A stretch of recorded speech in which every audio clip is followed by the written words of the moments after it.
தமிழ்நாடு கால்நடை மருத்துவ பல்கலைக்கழகத்தில் ரவுண்ட் 1 பிவிஎஸ்சி அண்ட் ஏஹெச் கோர்ஸ்க்கான கவுன்சிலிங் முடிஞ்சு அலாட்மெண்ட் ஆர்டர் வந்திருக்கு.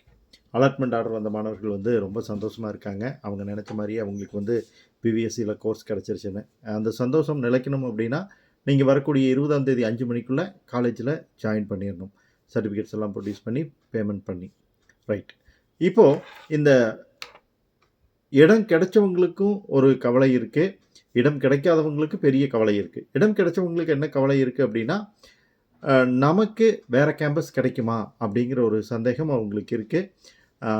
இடம் கிடைக்காதவங்களுக்கு நமக்கு அடுத்த ரவுண்ட் இருக்குமா இருக்காதா, இந்த கட் ஆஃப் இன்னும் குறையுமா குறையாதா அப்படிங்கிற சந்தேகம் இருக்குது. ரவுண்ட் 2 நடக்குமா? கண்டிப்பாக நடக்கும். ரவுண்ட் 2ல் ரவுண்ட் 3 ரவுண்ட் 4 நடந்தாலும் கூட ஆச்சரியப்பட முடியாது. பல்வேறு காரணங்களால் மாணவர்கள் சீட் கிடைச்சதுக்கப்புறமும் அதில் ஜாயின் பண்ணாமல் போகிறதுக்கான காரணங்கள் இருக்குது, வாய்ப்புகள் இருக்குது. மிக முக்கியமான வாய்ப்பு அப்படின்னு சொன்னோம்னா, தமிழ்நாடு மெடிக்கல் செலெக்ஷன் கமிட்டியில் ரவுண்ட் 2 நடக்க இருக்குது. இந்த ரவுண்ட் 2ல் இதில் இருக்கக்கூடிய கொஞ்சம் ஸ்டூடெண்ட்ஸ்க்கு சீட் கிடைக்கிறதுக்கான பாசிபிலிட்டி உண்டு. அவங்க எம்பிபிஎஸ்க்கு போகலாம், பிடிஎஸ்க்கு போகலாம். அப்படி போகும்போது ஒரு 100-150 சீட் வரைக்கும் கூட உங்களுக்கு வேக்கண்ட் ஆகலாம்.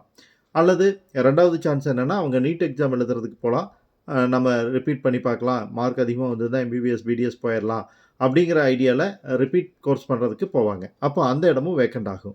ஸோ இந்த இடங்கள் எல்லாமே எவ்வளோ வருது அப்படின்னு பார்த்துட்டு ரவுண்ட் 2 கவுன்சிலிங் நடத்துவாங்க. இந்த ரவுண்ட் 2 கவுன்சிலிங்கில் நமக்கு என்ன நடக்கும் அப்படின்னா 2 விஷயம் நடக்கும். ஒன்று, கேம்பஸ் சேஞ்ச் நடக்கும். இப்போ ரவுண்ட் 2ல் இப்போ ரவுண்ட் 1ல் கலந்துக்கிட்ட ஸ்டூடெண்ட்ஸும் கலந்துக்கலாம். அவங்க இப்போ என்ன ப்ரிப்பேர்டு கேம்பஸ் கொடுத்துருந்தாங்களோ அந்த கேம்பஸ்லேருந்து இன்னொரு கேம்பஸ்க்கு மாறுறதுக்கான ஆப்பர்ச்சுனிட்டி இருக்கும். ஸோ அதுக்கான சான்சஸ் இருக்குது. ரெண்டாவது விஷயம் பார்த்தீங்கன்னா, இவங்க கேம்பஸ் சேஞ்ச் பண்ணி எல்லாமே முடிஞ்சதுக்கப்புறம் இப்போ ஒரு 100 சீட்டோ 150 சீட்டோ வேக்கண்ட் ஆகுது அப்படின்னா, அந்த இடத்துக்கு வெயிட்டிங் லிஸ்ட்டில் டாப்பில் இருக்கக்கூடிய ஸ்டூடெண்ட்ஸ்க்கு பாசிபிலிட்டிஸ் இருக்குது. ரொம்ப முக்கியமாக கவனிக்க வேண்டிய விஷயம் அதுதான். டாப்பில் இருக்கக்கூடிய ஸ்டூடெண்ட்ஸுக்கு தான் பாசிபிலிட்டிஸ் நிறையா இருக்குது. ஏன்னா 700+ அப்படிங்கிறது ஒரு ஹியூஜ் நம்பர். அவ்வளோ பேர்த்துக்கும் சீட் இருக்காது. மொத்த சீட்டோட எண்ணிக்கையே ரொம்ப கம்மி தான். நம்ம நேற்றே பார்த்தோம், பிலோ 600 தான் அலாட்மெண்ட்டே ஆயிருந்தது. ஸோ அப்படி இருக்கக்கூடிய பட்சத்தில் வெயிட்டிங் லிஸ்ட்டில் இருக்கிற எல்லாத்துக்கும் கிடைக்காது. ஆரம்ப கட்டத்தில் இருக்கக்கூடிய சிலருக்கு சான்சஸ் இருக்கும்.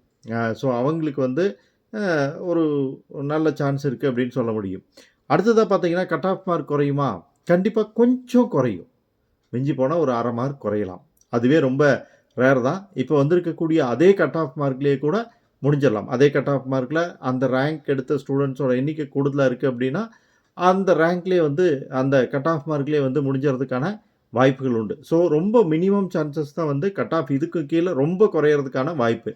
ஸோ ஒரு 1/2 கட் ஆஃப் மார்க் வரைக்கும் எதிர்பார்க்கலாம். எஸ்சி எஸ்டி ஸ்டூடெண்ட்ஸாக இருக்கீங்க அப்படின்னா உங்களுக்கு 1 மார்க் 1.5 மார்க் வரைக்கும் குறையிறதுக்கான சான்சஸ் இருக்கலாம்.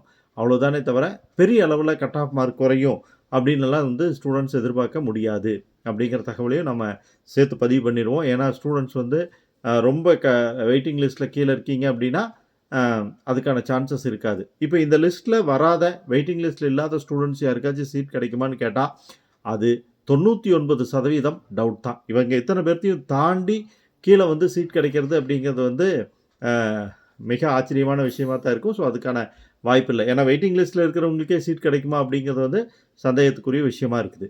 இதுதான் நம்ம ஸ்டூடெண்ட்ஸ்க்கு தெரிவிக்க விரும்பின விஷயம். உங்களோட ஃப்ரெண்ட்ஸ்க்கும் தெரியணும். ஷேர் பண்ணுங்கள், சப்ஸ்கிரைப் பண்ணி சப்போர்ட் பண்ணுங்கள். Bye friends.